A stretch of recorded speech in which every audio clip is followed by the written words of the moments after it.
Swayam Prabha. Digital India. Educated India.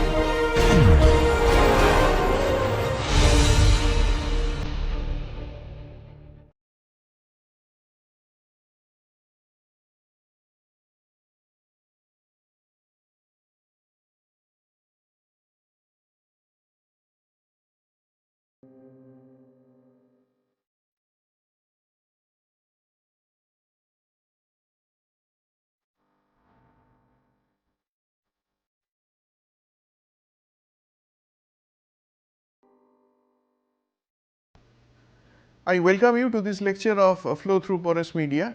What we were discussing in the last class is what are the alternatives of Darcy's law we have for flow equations considering viscous flow, and if we try to bring in the concepts of friction factor, Reynolds number, as we have studied in flow through a pipe. If we bring in those concepts, how we can relate pressure drop with the characteristic parameters of the porous media and the flow rate. So, the topic that we are discussing was flow equations, and particularly flow equations. I mean, we are making a general analysis. What is the origin of Darcy's law and what other alternatives we can think of. What we were discussing at the end of last lecture was this Reynolds number, which was d v rho by mu. D is the diameter. So, this Reynolds number is applicable for a pipe of diameter d. Velocity, average velocity is v, rho is the density of the fluid and mu is the viscosity of the fluid. So, now this is true for a pipe. When you do not have a circular cross section, then one can find out an equivalent to this d value, equivalent to the diameter, which is known as hydraulic diameter, and the definition of hydraulic diameter is 4 into weighted area by weighted perimeter. So, what that means is, let us say if we talk about the circular cross section, the weighted area in this case would be pi r square, that would be the weighted area. Weighted perimeter of a circle, which is 2 pi r, and if you multiply this by 4. So, now the 4 into weighted area by weighted perimeter, this equals to 2 r. So, 2 r is the diameter. So, the hydraulic diameter of a circular cross section is the diameter of the pipe itself.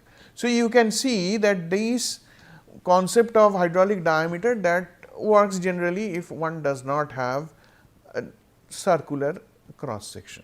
So, one can find the equivalent diameter. Now, if we try to find out what is the hydraulic diameter for a porous medium, so what would be the weighted area? Weighted area means there is a flow taking place. So, what cross sectional area through which the flow is taking place? So, that is why we said it is pi r square. So, if we have a porous medium, that means we have some part we have void and some part we have solid part. So, now if I think of this porous media as a bundle of capillaries, I mean that could be a good conceptual understanding of this. So, in that case the weighted area would be, first of all, weighted area is total void volume. What is the void volume? Say if I think of these porous medium comprising of several capillaries, porous medium consisting of several capillaries. So, then the total void volume would be the void volume of that, or the volume of those capillaries, right. So, total void volume divided by L, that gives you the area through which the flow is taking place. Total void volume means the volume of those capillaries. So, volume of these capillaries is, that is what? Area of those capillaries and the length is length of the porous media, right. So, this is the total, this is equal to the total void volume. Okay. So, this total void volume, if I divide it by L, so L will cancel out. So, in this case you are left with area of the capillaries. So, area means these open areas we are talking about, these areas we are talking about. So, these areas, these open areas, that is basically the weighted area, because through those open areas the flow is taking place. So, it is basically total void volume by L, the upper part, weighted area, whereas weighted perimeter is total surface area of particles divided by L.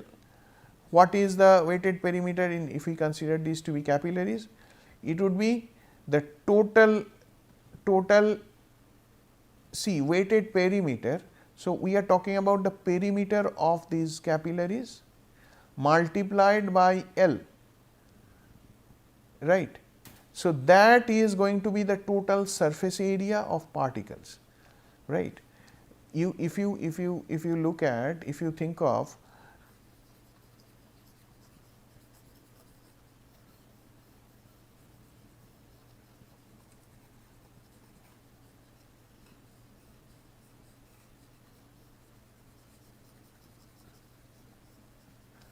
let us say let us say I have this as the, I look at the, these are the grains located. If I assume that the grains are not touching with each other, they are just isolated grains present. So, now I have, these are the, so this is the area, this is, these will all constitute, suppose these are the pathways, I am talking about, this part is all solid.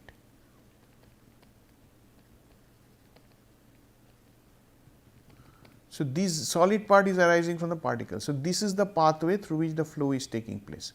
So, now this is the perimeter, this is also, this will be constitute to the perimeter, this will constitute to the perimeter, this will constitute to the perimeter. And now think of this extended to all the way to length, this, all these pathways are extended to the length. So, what would be the total surface area of particles? Total surface area of particles would be this perimeter, which has a unit of length. If had it been circular, it would be 2 pi r, r is this radius of this small circle, and then multiplied by this length, just like think of a cylinder, 2 pi r l is the surface area. So, this cross sectional area multiplied by L gives you the surface area. So, now, so total surface area is this cross sectional area multiplied by L plus this cross sectional area multiplied by L plus this cross sectional area multiplied by L. So, if you divide it by L, sorry, so the total volume is this area multiplied by L, and total surface area is this surface area multiplied by L, this surface area multiplied by this perimeter multiplied by L, this perimeter multiplied by L, this perimeter multiplied by L, this perimeter, so all their sum, that gives you the surface area. So, if that surface area is divided by L now, so that gives you this perimeter plus this perimeter plus this perimeter. So, that is exactly what is done here, total surface area of particles divided by L. So, that gives me these perimeters. So, 4 into total void volume by L divided by total surface area of particles divided by L. Now, void volume is, now this L and L they will cancel out, total void volume is epsa into V, where epsa is the porosity. So, here epsa is equal to porosity. So, if the total volume is V and epsa multiplied by V gives you the pore volume or total void volume. So, that is why it is epsa into V.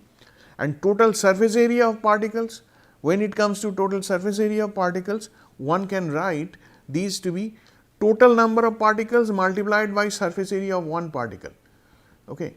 So, we are now going to this, instead of this concept of cylindrical capillary, now we are talking about particles constituting these pathways, I mean gap between particles. So, total surface area of particles would be total number of particles that are present in the system. So, now we are considering this to be number of particles instead of capillaries, and total number of particles present in the system multiplied by surface area of one particle. So, you are assuming the two particles, there is no common area shared by the particles. So, now with that, now total number of particles can be written further as total volume of particle divided by volume of one particle, that is total number of particle. So, what is total volume of particle? See, if the void volume is f psi into V, total void volume is f psi into V, total volume was V. So, then what is the volume of the solid? This total medium is consisting of solid volume plus void volume. So, solid volume plus void volume is V, out of that void volume is f psi into V. So, solid volume would be then V minus f psi into V. So, or in other words V into 1 minus f psi. So, that is exactly what we have done here, 1 minus f psi into V, which is the total volume of particles or total volume of the solid part. Now, these has to be multiplied by surface area of one particle, which we are carrying all the time, surface area one particle divided by volume of one particle, because this is coming from this denominator, volume of one particle. Now, this in this case you have surface area of one particle divided by volume of one particle. If we consider these particles to be all spheres. So, in case of a sphere, the surface area is known to be 4 pi r square, and the surface area is known to be 4 pi r square, and the volume is known to be for a sphere 4/3 pi r cube. So, if you take care of this, you see this 4 and 4, they will cancel out, pi and pi will cancel out. So, you are left with only 3 divided by r, or if you want to write it in terms of diameter of the particle, it would be 6 divided by d. So, that is exactly what is written here. dp is the diameter of the particle. Okay. So, to differentiate this dp with dh, hydraulic diameter is dh and dp here is the diameter of the particle. So, 6 divided by dp is basically surface area of one particle by volume of one particle, considering these particles to be spherical. So, 6 by dp, and then this v and this v, they cancelled out, and you are left with f psi divided by 1 minus f psi, they are coming from here and multiplied by 4. So, you have 4 into f psi divided by 1 minus f psi and 6 by dp in the denominator. So, this is essentially the hydraulic diameter. So, hydraulic diameter is a function of what all? One is the particle diameter, considering the particles to be spherical. This is a function of the porosity, which is given here as f psi. So, this defines the hydraulic diameter, and on the basis of this hydraulic diameter one can define the Reynolds number. Now, for spherical particles we said that Sp by Vp, Sp is the surface area and Vp is the volume, that is equal to, just now I mentioned, 4 pi r square for a sphere and 4/3 pi r cube, which comes to 6 by dp. Now, it is very likely that porous media will not be consisting of perfectly spherical particles, these would be just random particles. So, for non-spherical particles, one can introduce a concept known as sphericity, which is given by phi subscript s, and it is written as this Sp by Vp term is, instead of 6 by dp, you introduce 2 dp, you multiply the dp by a term called phi s. What is phi s? Phi s is surface area of sphere with diameter dp divided by surface area of non-spherical particle. And what is dp in this case? dp is the equivalent diameter, which is diameter of sphere having same volume as particle. So, what essentially we are talking about here? I have a particle which is not spherical. So, we have to find out what is the equivalent diameter of that particle first. How will you find out the equivalent diameter? The equivalent diameter would be diameter of sphere having same volume as particle. How will you find out diameter of sphere having same volume as particle? What one needs to do is find out what is the volume of the particle. First of all, what is the volume of the particle? How will you find the volume of the particle? The best way to find, suppose some irregular particle is there and we want to know the volume of the particle. If the particle is not having any reaction with water or whatever liquid where it does not have any reaction, and you drop the particle and let it get fully submerged in that liquid. So, the amount of volume that would be, now if you do it in a measuring cylinder, you will see that the volume of the liquid level goes up. So, that gives you that is the volume of the particle. So, moment you know the volume of the particle, then you equate that volume that you measured as 4/3 pi r cube. So, find out what is the radius, equivalent radius of the particle. That means, you calculated, you measured the volume of the particle by submerging it into some liquid or water, and then from that volume now you are equating with a sphere. So, if a sphere will have the same volume as that of the particle, what would be the radius, and correspondingly what is the diameter? That is the equivalent diameter. Now, surface area of sphere with diameter dp, that dp that we said, equivalent diameter, divided by surface area of non-spherical particle. So, if you have this information of the surface area of non-spherical particle, so this ratio, surface area of sphere with diameter dp divided by surface area of non, so this ratio gives you this sphericity phi s, and that phi s has to be multiplied to this dp if to get this ratio Sp by Vp when you have a non-spherical particle. So, once you have this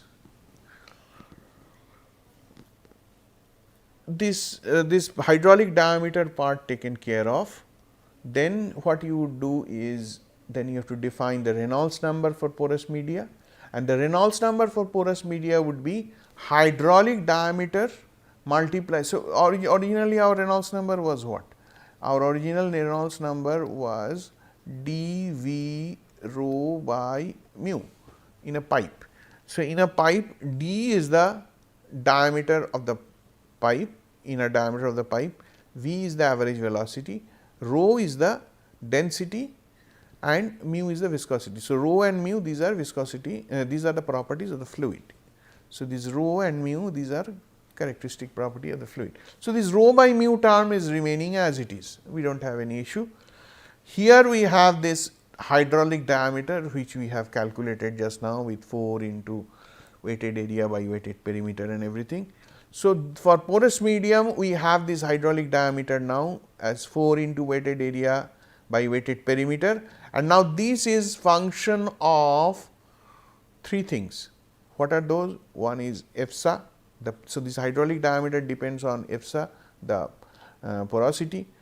It depends on the equivalent diameter. If it is spherical, if the porous media is consisted of spherical particles, it is then equivalent, it is just the diameter of the sphere. If it is non-spherical particle, we have to look at the equivalent diameter and also a term sphericity. So, this is all hydraulic diameter will depend on, and the velocity, when it comes to this, superficial velocity is not going to work here, because we are talking about the velocity that is operational inside the pore. Okay. So, naturally this V, this has to be V interstitial. So, V interstitial, you must be remembering, V interstitial is V superficial divided by EFSA. In earlier lecture we derived how we are arriving at this. So, this is the hydraulic diameter. We do not have this phi s term. Ideally, if you have phi s term, then this phi s term would be appearing here. If this is without the sphericity. If you have the sphericity, then dP has to be associated with phi s term. Okay. So, this is the V interstitial, this is the hydraulic diameter, and rho by mu remains as it is. So, now if you simplify this, it becomes V superficial as it is, these epsa and these epsa they will cancel out. So, essentially you are on this part you clubbed dp V superficial rho by mu. See, all these three they will have similar dimensions, right. dp would be same as any diameter. So, that means this has a dimension of length. V superficial will have a dimension of length and time inverse and this rho by mu will have ml to the power minus 3 mass divided by length cube, and mu will have m L inverse T inverse. So, then you will end up you can see here it would be just perfectly all terms they are cancelling out. So, this part is a perfect dimensionless number, in fact dV rho by mu. So, it has to be, but here in this case it is not the diameter of the pipe, it is the diameter of the particle that we are talking about, particle equivalent diameter of the particle which the porous media is comprising of. V superficial is not the velocity at which the flow is taking place inside the pore or any pore for that matter, it is the superficial velocity, that means volumetric flux, and rho by mu these are the properties of the fluid. So, it has nothing to do with the porous media. So, now outside what you have here is 2/3 divided by 1 minus epsa. Now, epsa is as such dimensionless, it is just a fraction, this is porosity is dimensionless because it is volume by volume. So, this part is dimensionless anyway. So, now you are essentially having a term which is which we can relate to Reynolds number, because this has somehow dV rho by mu and into this 2/3 divided by 1 minus epsa. Now, when it comes, there are several, if you look at these dimensionless numbers, they have their own significance. Okay, so, these dimensionless numbers, first of all this compares the two different influencing factors. Okay. For example, inertia by viscous force, surface tension, contribution of surface tension against contribution of viscous force. So, this kind of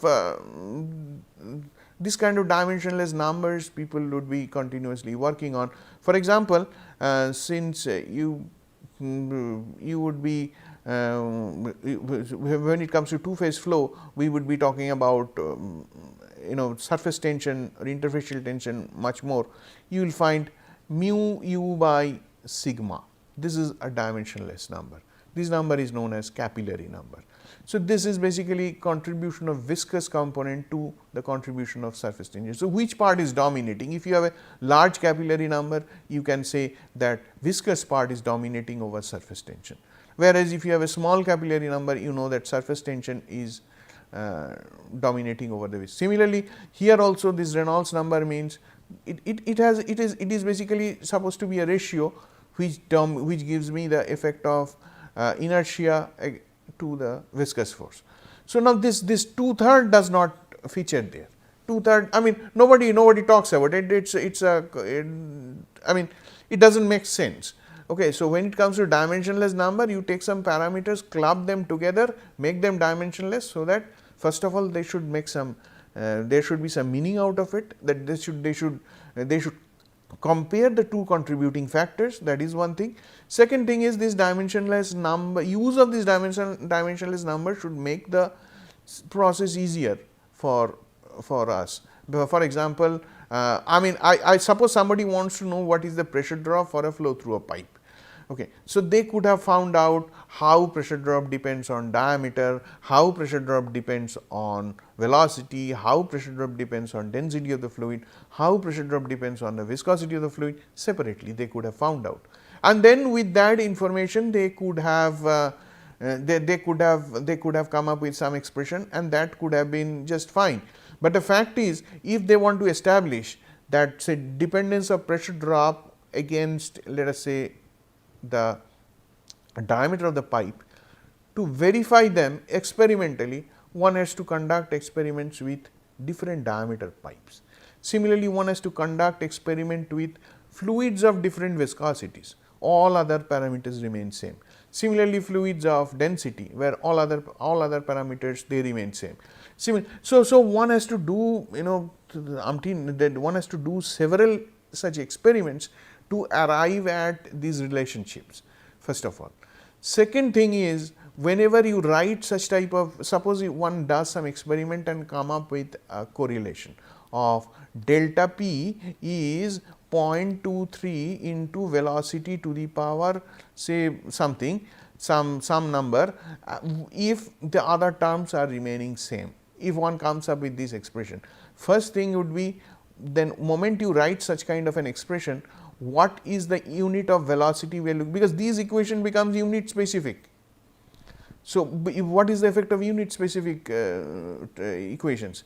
Say this velocity is in meter per second, so 0.23 is valid, 0.23 to the power something. So, 0.23 is valid, or this number to the power, that exponent is valid only if velocity is given in meter per second and delta p in so and so. Now, if somebody does, one has to remember this, somebody does the velocity instead of meter per second, it does centimeter per second. So, then these constants will change. So, these constants will be then these constants will depend on what unit you have chosen. Whereas, if somebody does this with say delta p by rho u square, that is a dimensionless number which is known as Euler number. This delta p by rho u square is dv rho by mu, and somebody comes up with 0.23 into dv rho by mu to the power something, some exponent. So, in this case, whether you are using SI system or FPS system or any other unit, whatever you do, they will cancel out. This is after all a dimensionless number. There is no dimension involved in this. There is no dimension involved in this. This by the way, this dimensionless number is known as Euler number. So, there is no dimension, all dimensions are cancelling out. So, whatever unit you choose, as long as the units are cancelling out, you do not have to bother. So, this 0.23 and this exponent that we are talking about, these are universal, these are not unit specific. So, there are always advantages of working with this dimensionless number. So, that is why people have gone into this. Okay. So, now, so naturally here this 2/3 does not feature, but this is all right. This as a definition of Reynolds number, this is all right, because this part we can relate very well to that this is truly a Reynolds number, and this part we can see that it is this 1 by 1 minus epsa is simply that it is a dimensionless factor. So, Reynolds number for porous media is given by some Reynolds number definition in terms of pore diameter, superficial velocity rho by mu, and multiplied by 1 by 1 minus epsa. So, this is the new Reynolds number. Now, we have to use this Reynolds number to find out what is the pressure drop through this definition of friction factor that we have studied in fluid mechanics. So, I am going to stop here in this lecture. When you come to the when you start getting into this next lecture, I expect that you revise a bit the concepts of this pressure drop and friction factor as we have studied in fluid mechanics. At least try to get some first hand idea of what these terms are. So, that means for example, there is a very famous friction factor chart which says friction factor depends on Reynolds number. Friction factor depends on if this is the friction factor and this is the Reynolds number, there is a friction factor chart, something like this. So, what is this chart? What is this friction factor, and how this chart is used to calculate pressure drop? This is a very standard fluid mechanics assignment. This is covered in fluid mechanics class. I will definitely discuss this in detail, but it would be helpful if you and if possible at your end, please go through these concepts once before you get to this next lecture. So, this is all I have for this particular module of the lecture. Thank you very much.